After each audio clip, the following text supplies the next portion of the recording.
we're hanging in there, Matty. But I got to tell you that, to be fair, we're probably the last people that should have any form of complaint when you see what's going on outside the rugby league walls. There's some people in our communities who are doing it unbelievably tough. And, our whole position, Peter and I, in the last month or so has been to try to keep our industry alive, because we understand how many people have jobs that are associated with rugby league, not just the players, but there's a huge rugby league industry, and we felt a huge sense of duty to do everything we could. And we fought a pretty good battle. But as I said, we sort of run to ground yesterday.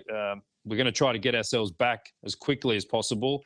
But in saying that, I have a sense that what we're about to face in the next couple of weeks, much broader than rugby league, is going to be something none of us have ever experienced. There's going to be some difficult times for all of us. I think we need to get close to our families and our friends and protect each other during this difficult time. But I can assure you, rugby league will come out the other side. We're a resilient bunch here. You're included in all of that, and we'll come back bigger and stronger, but we're going to have some challenges on this journey. There's no doubt about that.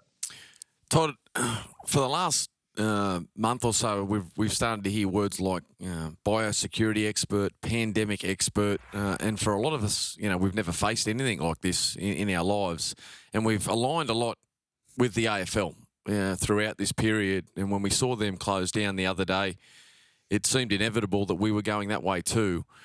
Can you take us inside those discussions to some degree with the biosecurity and pandemic expert and give us an outlook of why possibly the AFL said 31st of May that we'd resume?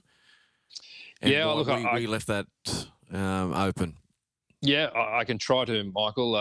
Look, the biosecurity expert is a professor, the best in her field in this country, and we've been in regular contact. In fact, I spoke to her at length on Sunday to get the most updated advice leading into our 2 games on the weekend. And at that point in time, things were relatively calm, and we had no issue to change our direction. On Monday, that discussion changed markedly, and primarily the discussion relates to the trends that they're seeing more broadly across our community, particularly here in New South Wales, and the spread of this virus, and our part in playing how we, as a sport, make sure we try to do everything we can to limit the spread. And clearly there's a sense of duty about how we react and lead in a rugby league sense.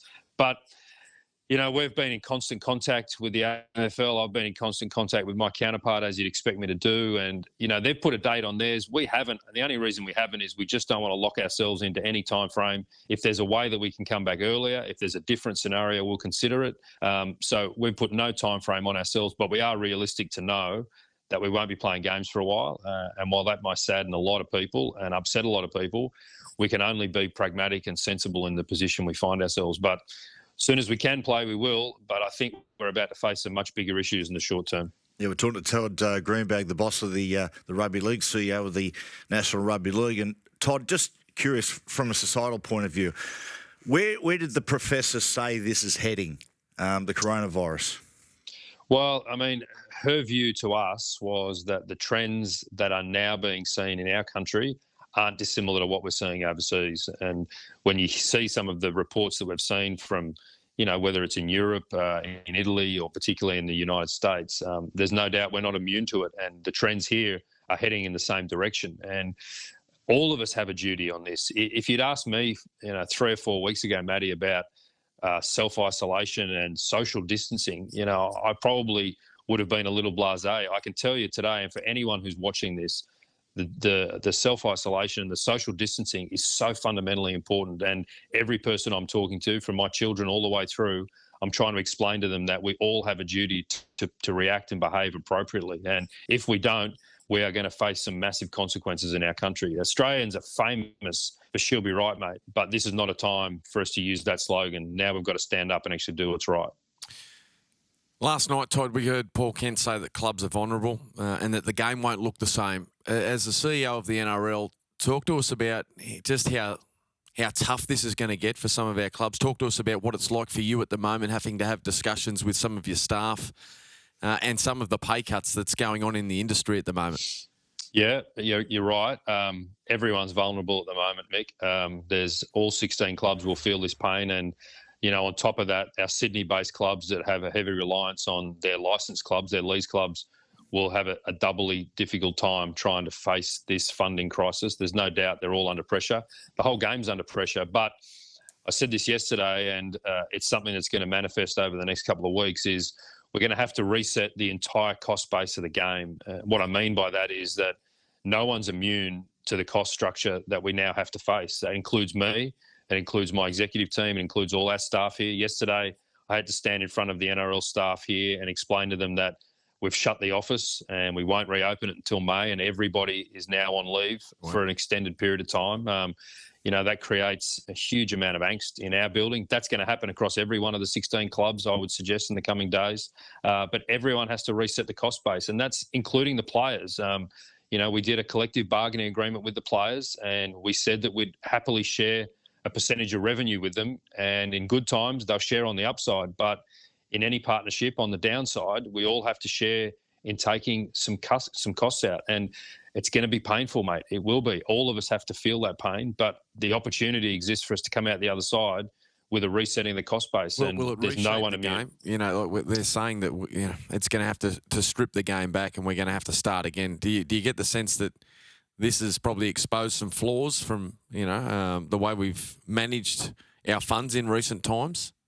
Oh, look, I think there'll be a lot of lessons learned. Would we like significantly more money in the bank? Absolutely we would. But in saying that, over the last few years, I think you've seen the appetite from everyone across the game to be paid more and to have greater information and to have greater distribution for all parts of the game. So there's a balance of making sure we distribute the funds and also retaining the funds. And there's no doubt I would suggest that the Commission's viewpoint in the future will be to retain more money in the centre, ensuring that we've got some spares at times like this. But we can't look backwards. We can only look forwards. And I think resetting the cost base will be the first priority, and then obviously shoring up our revenues in the outer periods. But if anyone's concerned about rugby league, I can tell them this, that the game since 1908 has been through some unbelievable challenges. Matty mentioned Super League. We've been through world wars. We've been through untold crises, and we always come out the other end. And this will be no different. But it's going to be a painful journey to get there, I can assure you that. Looking forward, Todd, I know it's difficult, but, the big goal is, we've heard Peter say, and you've said a few times, for all 16 clubs to remain viable and survive this. There's no doubt that some clubs are blessed more than others as far as geographically and as far as, that leads to sponsorship and whatnot. Do you see some give and take between clubs to keep, some clubs giving a little bit more to other clubs to just keep them alive? Yeah, look, I think, Matty, to be fair, that's probably the conversations that have to happen in this next period of time, because no matter how strong you are as a club, if you're the most successful or financially successful, you can't play against yourself. You need opposition, and you need the strength of all 16 clubs to make the competition as viable as we can. So I think there has to be a bit of give and take. It has to be the opportunity to prop some up, and others may need more help than others based on unique circumstances. So, there's a lot that I've learned in rugby league over the years, and we do love a good debate, and we do love a little bit of angst on the inside of the stakeholders. But I've got to tell you, at this moment in time, I've never seen the game more united in a battle for our survival. The 16 clubs, the players union, all of the commission, our staff, and the broader game across our state leagues, everyone is aligned to say, what do we need to do to make sure we come out the other end? That's a positive sign. If there's one thing I do know, there's more that unites us and divides us, and we've got to keep that. Yeah, it'd be good to get through this time, Todd. Get back to the good times so we can start tearing each other apart again.